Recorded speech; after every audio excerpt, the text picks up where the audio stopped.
तो आज जो टॉपिक हम लोगों को पढ़ना है वो है प्रोटीन डिग्रेडेशन बाय प्रोटियासोम। देखो, प्रोटीन को डिग्रेड करने की जरूरत क्यों पड़ती है सेल को?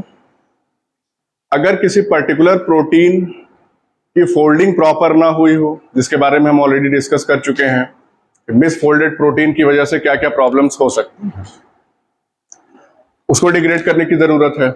इसके अलावा अगर प्रोटीन जो है वो फॉर्म हो चुकी है, यानी जीन एक्सप्रेस कर चुकी है और प्रोटीन बन चुकी है सेल के अंदर, लेकिन उसका अभी इस्तेमाल नहीं किया जाना है सेल के द्वारा, तो फिजूल में जगह घेरेगी सेल के अंदर।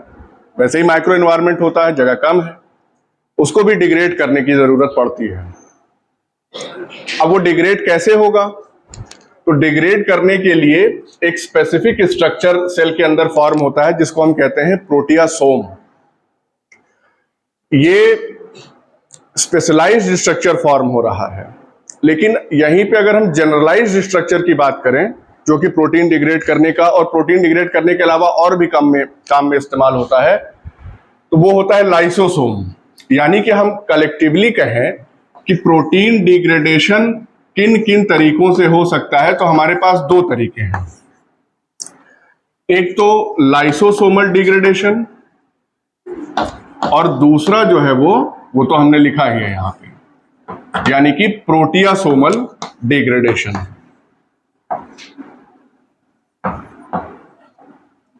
अगर हम ब्रीफ में लाइसोसोमल डिग्रेडेशन की बात कर दें तो आपको आइडिया है, क्योंकि लाइसोसोम्स ऐसे स्ट्रक्चर होते हैं जिनके अंदर हाइड्रोलिटिक एंजाइम्स होते हैं, और ये hydrolytic enzymes basically acid hydrolases होते हैं, यानी कि एसिडिक पीएच पे ये इफेक्टिवली वर्क करेंगे। तो एसिड हाइड्रोलेज हो गए। ये कई कैटेगरी के होते हैं, यानी ये प्रोटीन के लिए भी हाइड्रोलिसिस का काम करेंगे, कार्बोहाइड्रेट्स के लिए, लिपिड्स के लिए, तो पूरा ग्रुप ऑफ एंजाइम्स होता है। कोई भी प्रोटीन अगर इसमें जाएगी तो एंजाइमेटिक एक्शन की वजह से वो प्रोटीन डिग्रेड कर दी जाएगी, और उसके जो रेसिड्यूज होंगे, रेसिड्यू क्या होगा प्रोटीन का? अमीनो एसिड्स, वो रिलीज हो जाएंगे इनटू द साइटोप्लाज्म और नई प्रोटीन बनाने के लिए साइटोसॉल के अमीनो एसिड पूल में वो स्टोर हो जाएंगे। इसको हमको डिटेल में डिस्कस करना नहीं है, ऑलरेडी मेरे ख्याल से फर्स्ट सेमेस्टर में इसकी बात हो चुकी है। अब बात करते हैं प्रोटियासोमल डिग्रेडेशन की।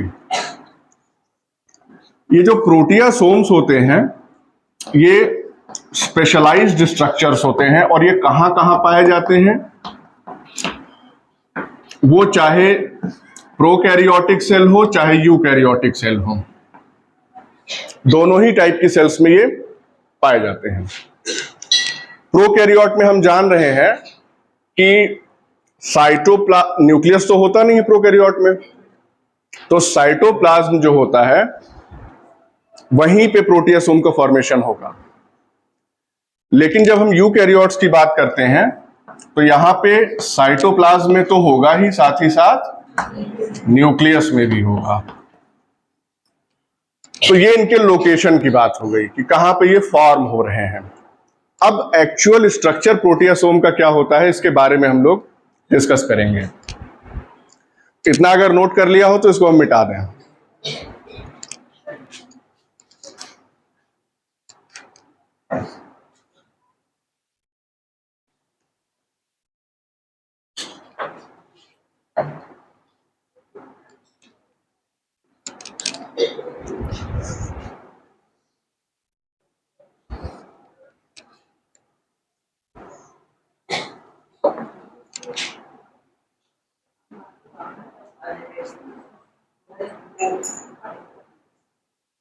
मिटा रहे हैं हम, ठीक है।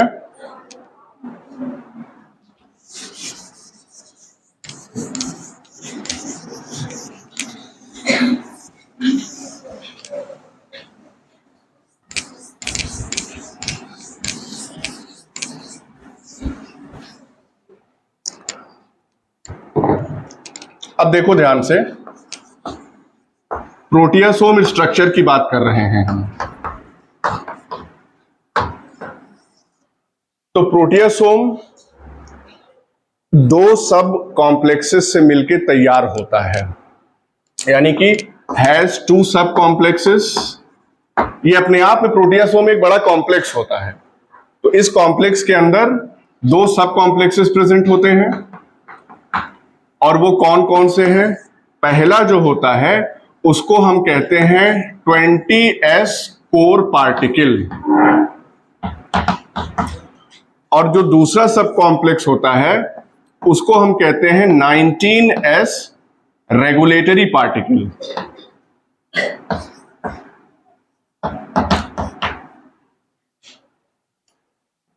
यहां पे हम ऑर्गेनाइजेशन आपको बता दे रहे हैं, उसके बाद अभी स्ट्रक्चर ड्रॉ करके भी बताएंगे तो और क्लियर हो जाएगा। अब ये जो 20s कोर पार्टिकल होता है,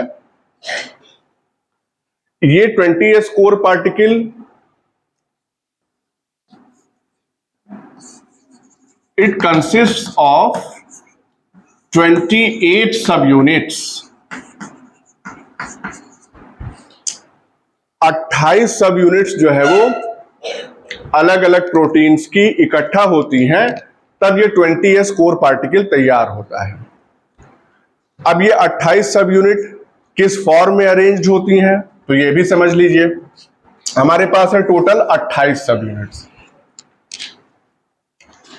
ये अरेंज्ड होती हैं in form of 4 rings of heptamers. अभी हो सकता है ये लैंग्वेज समझ में ना आ रही हो, लेकिन ध्यान से सुनिएगा इसको। 4 रिंग्स हैं और हर एक रिंग जो है वो हेप्टामेरिक है। इसका मतलब टोटल कितनी सब यूनिट्स हो गई? 7 × 4 28। समझ में आ रहा है? तो 4 रिंग, हर एक रिंग में 7 सब यूनिट्स या हेप्टामर्स, और फिर पूरा कंप्लीट हो गया 20s कोर पार्टिकल 28 सब यूनिट का। इतनी बात समझ में आ गई? अब इसमें जो सब यूनिट्स होती हैं वो 2 टाइप्स की होती हैं, यानी कि हेप्टामर्स, यानी कि इसमें 7 सब यूनिट्स हैं। सब यूनिट्स जो होती हैं वो 2 टाइप की होती हैं। एक को हम कहते हैं अल्फा और दूसरे को बीटा। थोड़ा इधर करके लिख दें।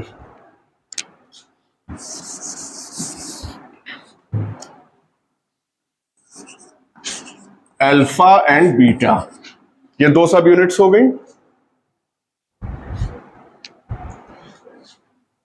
इतना है 20s कोर पार्टिकल के बारे में। अब आते हैं 19s रेगुलेटरी पार्टिकल के बारे में। तो यहां पे क्या होता है, ये बेसिकली मिलके बना होता है 19 सब यूनिट्स का।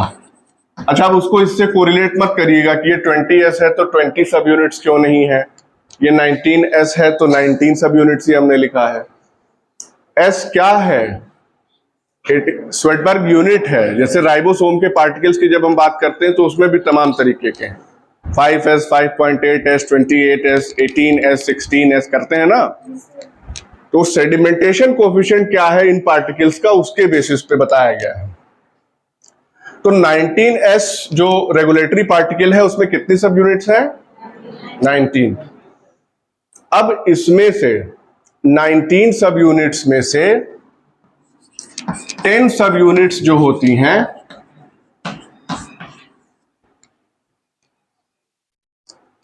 तो 10 इधर हो गई हमारे पास और 9 सब यूनिट्स बची।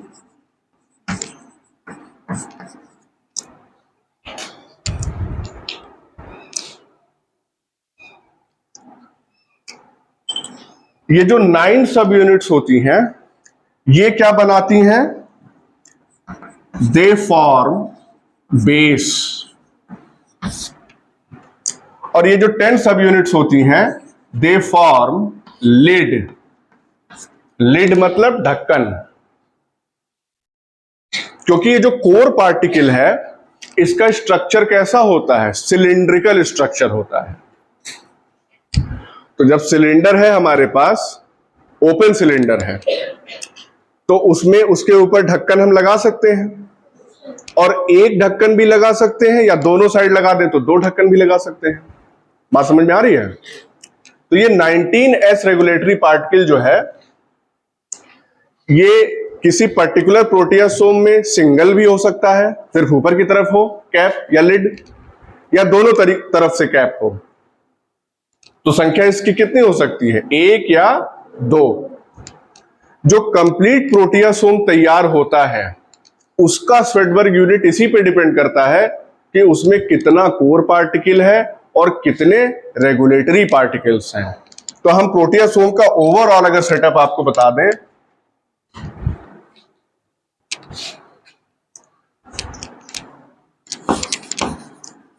प्रोटियासोम कॉम्प्लेक्स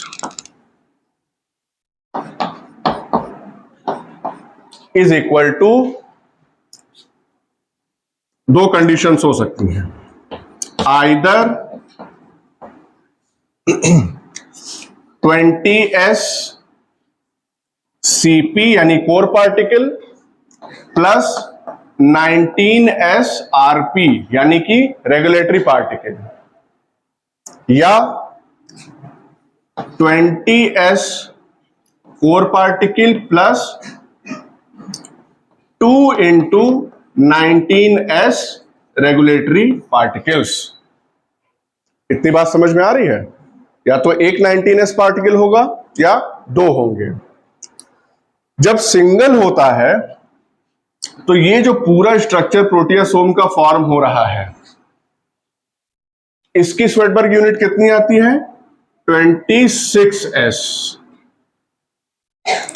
लेकिन जब दो 19s रेगुलेटरी पार्टिकल्स प्रेजेंट होते हैं प्रोटियासोम में, तो इसका टोटल आता है 30s।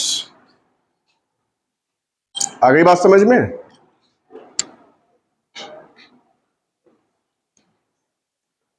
तो अकॉर्डिंगली हम इसको या तो 26s प्रोटियासोम कॉम्प्लेक्स कहेंगे या 30s प्रोटियासोम कॉम्प्लेक्स कहेंगे। That will depend upon number of regulatory particles present in the proteasome. ये सब समझ में आ गया? इसको नोट कर लिए?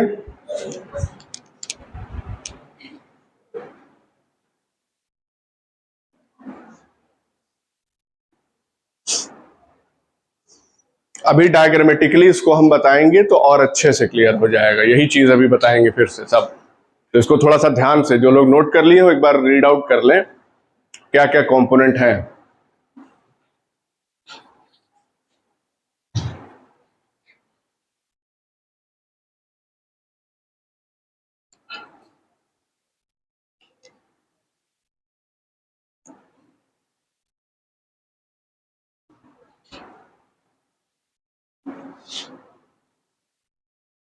मिटाएं?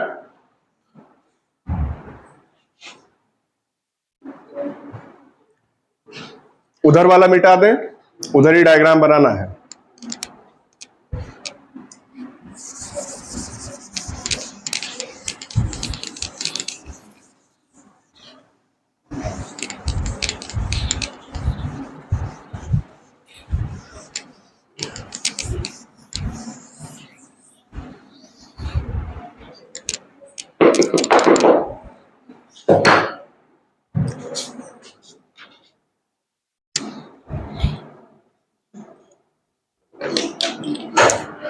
हमने क्या कहा था कि जो कोर पार्टिकल है वो 4 रिंग्स ऑफ हेप्टामर्स का तैयार होता है। तो let's try to form the ring. 1 2 3 4 5 6 7, एक रिंग ये तैयार हो गई। 7 सब यूनिट्स हमको दिख रही हैं। इसके नीचे होती है इसी से अटैच दूसरी रिंग, तो 1 2 3 4, बाकी उधर पीछे की तरफ हो एक और रिंग होगी 1 2 3 4, और फिर फाइनली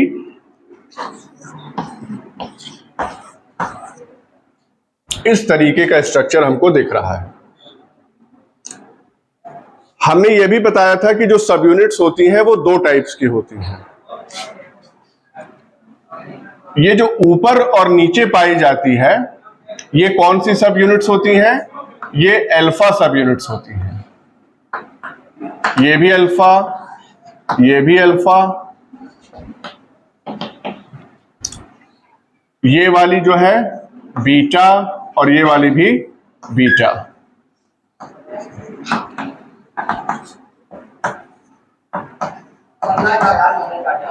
इतना क्लियर हो गया? तो कुल मिला के ये जो पूरा का पूरा कोर पार्टिकल तैयार हो रहा है यहां से लेकर के यहां तक, इसको हम क्या कह सकते हैं? This core 20s core particle हो गया ये। इसको हम अगर सब यूनिट्स के टर्म में रिप्रेजेंट करें तो हम क्या लिखेंगे? अल्फा 7, बीटा 7, बीटा 7, अल्फा 7, यही तो लिखेंगे।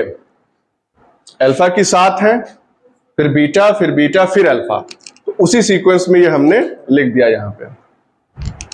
ध्यान देने वाली बात यह है कि हर एक सब यूनिट जो है उस सब यूनिट को कोड करने वाली जीन अलग अलग होती है।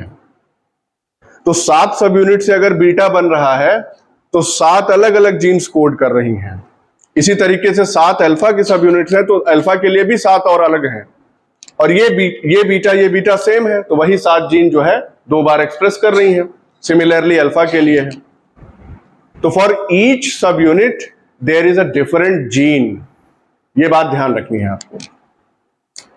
तो हमारा कोर पार्टिकल तैयार हो गया। अब इस कोर पार्टिकल से हमको अटैच करना है रेगुलेटरी पार्टिकल 19s। ट्राई करते हैं। हमने कहा कि जब 19s के बारे में हम बता रहे थे तो हमने आपको बताया कि बेस और लिड ये दो स्ट्रक्चर्स होते हैं। बेस में कितने पार्टिकल्स थे? बेस में 9 पार्टिकल्स थे और लिड में 10। अब इसका बेस अगर हमको बनाना है तो सिंपली 1 2 3 4 5 6 7 8 9 ये बेस तैयार हो गया और 10 पार्टिकल्स का लिड 1 2 3 4 5 6 7 8 9 10। ये कौन सा वाला हो गया? तो ये इसको हम क्या दे रहे हैं? This is base 9 particles and this is lid 10 particles. और यहां से लेकर के यहां तक ये पूरा क्या हो गया? This will be 19s regulatory particle. ये जो प्रोटियोसोम तैयार हुआ है ये कौन सा है? 26s वाला, क्योंकि अभी एक ही 19s रेगुलेटरी पार्टिकल इससे जुड़ा है। इसी से अगर नीचे की तरफ भी एक और 19s जुड़ जाए तब ये कौन सा हो जाएगा? 30s वाला हो जाएगा। तो उसमें भी कुछ अंतर नहीं आएगा। जैसे बेस यहां पे है उसी तरह बेस यहां लग जाएगा और लिड जो है वो बाहर की तरफ। बात समझ में आ गई?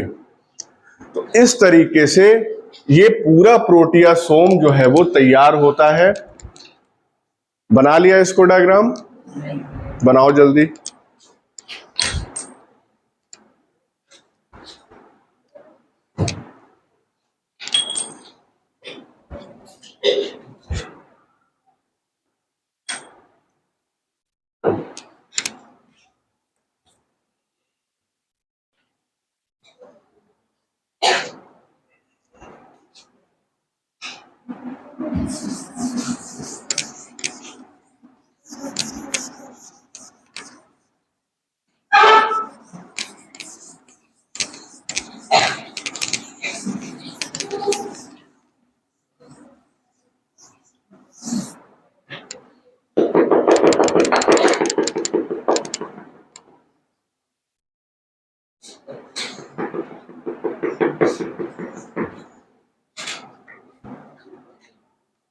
हमने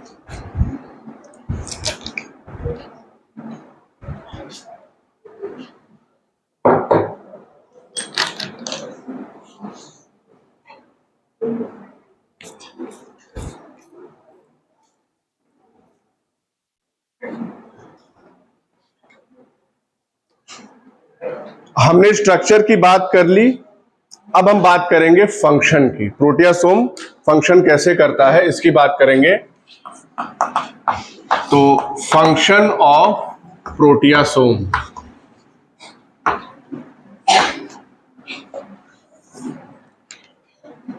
पहली बात तो यह है कि प्रोटियासोम का क्या काम है।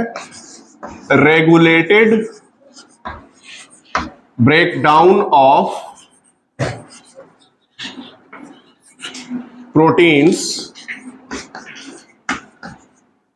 इन एटीपी डिपेंडेंट मैनर, यानी कि इसको एनर्जी भी चाहिए।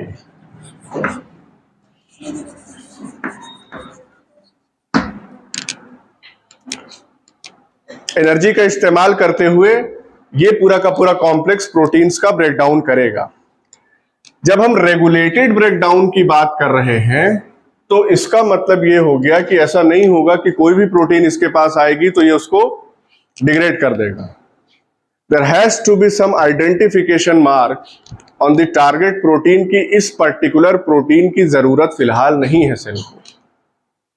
और जब उस आइडेंटिफिकेशन मार्क को ये देख लेगा, रिकॉग्नाइज कर लेगा by the help of its lid and base, तभी ये उसको एंटर कराएगा into this lumen so that the protein is degraded।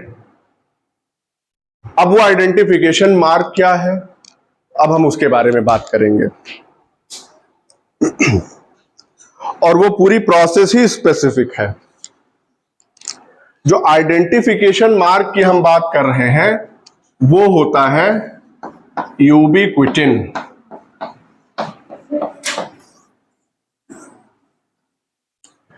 इसीलिए इस पूरी प्रोसेस को हम क्या कहते हैं, this entire process is known as ubiquitin mediated proteasomal protein degradation. ये पूरी प्रोसेस का नाम है। यानी यूबिक्विटिन के मौजूदगी में प्रोटियासोम के द्वारा किसी प्रोटीन का डिग्रेडेशन, ये प्रोसेस हम पढ़ रहे हैं। अब ये यूबिक्विटिन क्या है? पहली बात तो ये है कि ये जो यूबिक्विटिन है ये एक प्रोटीन है और ये प्रोटीन हाईली कंजर्व्ड है।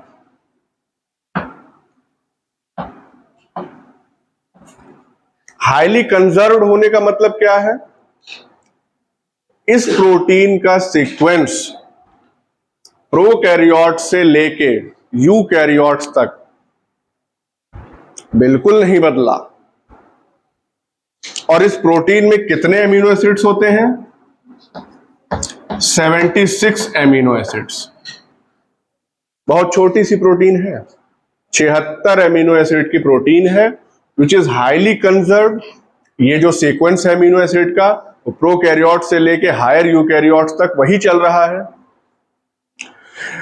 इस बात से भी हमको एविडेंस मिलता है कि we have evolve from lower organisms, क्योंकि एक सीक्वेंस सिमिलैरिटी मिल रही है ना, कोहेरेंस मिल रहा है। अब इसका रोल क्या होता है ये हम समझ लेते हैं। तो उधर का मिटा दें हम डायग्राम। हो गया, बना लिया सबने?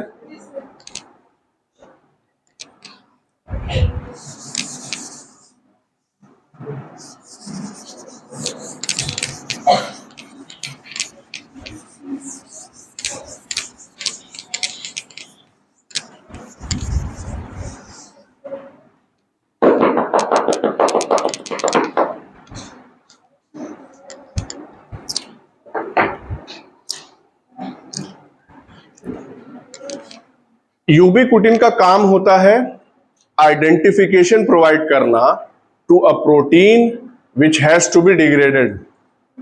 अब ये कैसे होता है? 3 तरीके हैं।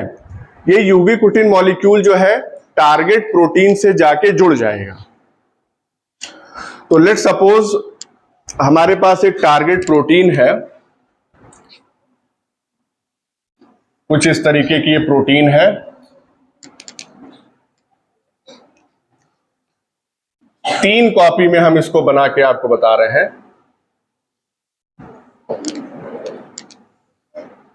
ताकि प्रोसेस समझ में आ जाए। यूबीक्विटिन जब अपने टारगेट प्रोटीन से जुड़ती है तो उस प्रोसेस को क्या कहते हैं? The process is known as ubiquitination या यूबीक्विटाइलेशन।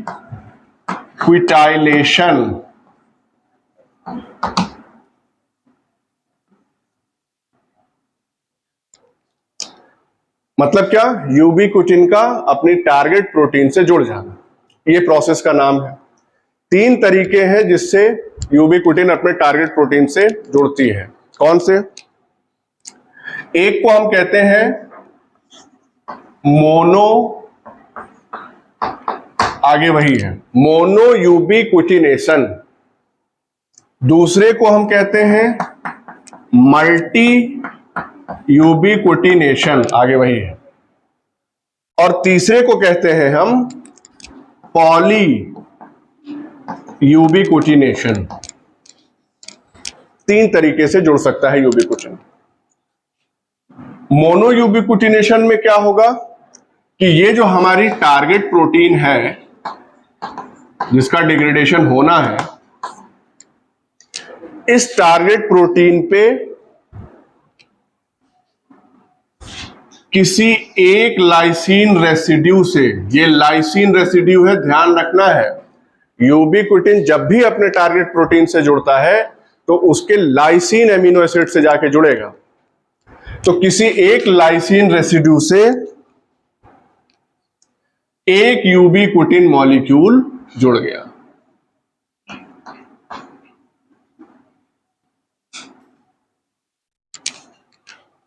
ये हो गया मोनो यूबीक्विटिनेशन।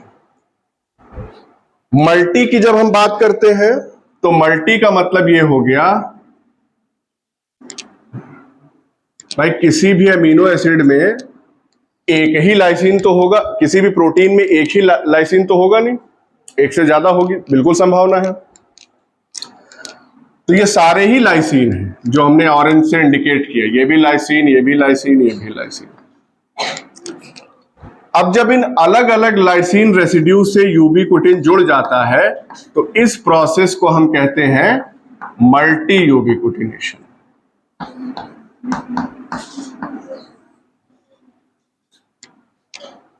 ये मल्टी यूबीक्विटिनेशन हो गया। हमने कहा कि टारगेट प्रोटीन के लाइसीन रेसिड्यू से जुड़ रहा है, लेकिन यूबीक्विटिन का कौन सा रेसिड्यू जुड़ता है उससे? तो ध्यान रखिएगा, लिख दे रहे हैं इस पॉइंट को यहां पे, glycine of ubiquitin joins with lysine of target protein. तो यूबीक्विटिन का ग्लाइसिन एमिनो एसिड और टारगेट प्रोटीन का लाइसिन एमिनो एसिड, ये दोनों आपस में मिलेंगे और कौन सा बॉन्ड बनता है? कौन सा बॉन्ड? 2 एमिनो एसिड्स के बीच में कौन सा बॉन्ड बनेगा? तो यहां पे आप ध्यान रखिएगा, यहां पे पेप्टाइड बॉन्ड ना बनके आइसोपेप्टाइड बॉन्ड बनता है। अब ये आइसोपेप्टाइड बॉन्ड क्या है? कोई घबराने की जरूरत नहीं है। हम जानते हैं कि पेप्टाइड बॉन्ड बनता है कब? जब एक एमिनो एसिड का एसिड ग्रुप और दूसरे एमिनो एसिड का एमीन ग्रुप आपस में जुड़ते हैं तो CONH या पेप्टाइड बॉन्ड बन जाता है। लेकिन वो कौन से एमीन और कार्बोक्सिल ग्रुप होने चाहिए जिसके बीच में पेप्टाइड बॉन्ड बनेगा? वो alpha amine plus alpha carboxyl group अगर होगा तब जो बॉन्ड बनेगा उसको हम कहेंगे पेप्टाइड। अल्फा का मतलब क्या है? अल्फा कार्बन कौन सी होती है? पहली कार्बन जो एमीन से या कार्बोक्सिल से जुड़ी हो, उसके बाद जितनी होगी फिर वो बीटा गामा इस तरीके से हम उसकी नंबरिंग करते हैं। तो पहले कार्बन से अटैच्ड एमीन और कार्बोक्सिल के बीच में, अलग अलग एमिनो एसिड में जाहिर है, जब बॉन्ड बनेगा तो उसको हम पेप्टाइड बॉन्ड कहेंगे। लेकिन अगर पहले कार्बन के अलावा किसी और कार्बन से एमीन या कार्बोक्सिल जुड़ा है और वो पेप्टाइड बॉन्ड बनाने में पार्टिसिपेट कर रहा है तो उस बॉन्ड को हम कहते हैं आइसोपेप्टाइड। ये बात समझ में आ गई? अल्फा कार्बन के अलावा किसी भी, बीटा पे हो, गामा पे हो, डेल्टा पे हो, कहीं हो। तो ध्यान रखने वाली बात यह है कि यहां पे यूबिक्विटिन के ग्लाइसिन और टारगेट प्रोटीन के लाइसिन, इन दोनों के बीच में आइसोपेप्टाइड बॉन्ड होता है। इतनी बात समझ में आ गई? अब हम आते हैं पॉलीयूबिक्विटिनेशन पे। तो पॉलीयूबिक्विटिनेशन में क्या होता है? सपोज करिए यहां पे भी टारगेट प्रोटीन पे ये लाइसिन रेसिड्यू है, यहां पे सिंपली होगा ये एक यूबिक्विटिन जुड़ा, फिर दूसरा यूबिक्विटिन जुड़ा, फिर तीसरा, इस तरीके से लाइक दिस पॉलीमराइज हो रहा है यूबिक्विटिन। एक ही लाइसिन रेसिड्यू पे एक लीनियर चेन ऑफ यूबिक्विटिन मॉलिक्यूल जब जुड़ जाती है तो उसको हम कहते हैं पॉलीयूबिक्विटिनेशन। अलग अलग लाइसिन रेसिड्यूज पे जब अलग अलग यूबिक्विटिन जुड़ता है तो मल्टी यूबिक्विटिन, और एक पे जुड़ता है तो मोनो यूबिक्विटिनेशन। अब यहां पे सवाल ये है कि ये यूबिक्विटिन लाइसिन से जुड़ रहा है with the help of it's glycine, ये वाला यूबिक्विटिन कैसे जुड़ रहा होगा इस यूबिक्विटिन से? उसमें कौन कौन से अमीनो एसिड्स पार्टिसिपेट कर रहे होंगे? उसमें भी वही कहानी चलती है। इस यूबिक्विटिन का ग्लाइसिन इधर और इस यूबिक्विटिन का लाइसिन इधर, ये आपस में जुड़ जाएंगे। तो इस तरीके से हम यहां पर इंडिकेट कर सकते हैं, अरे भाई यूबिक्विटिन भी तो प्रोटीन ही है, 76 एमिनो एसिड्स हैं इसके पास, लाइसिन तो होगा, ग्लाइसिन भी है, लाइसिन भी है। तो यहां पे भी ये बाइंडिंग इसी तरीके से होगी। इसका मतलब ये हो गया कि कहीं भी यूबिक्विटिन मॉलिक्यूल अगर है तो किसी दूसरे प्रोटीन के लाइसिन रेसिड्यू से जुड़ेगा, वो चाहे खुद से जुड़ रहा हो चाहे किसी और टारगेट प्रोटीन से जुड़ रहा हो। इतनी बात समझ में आ गई? कोई कंफ्यूजन तो नहीं है? ठीक,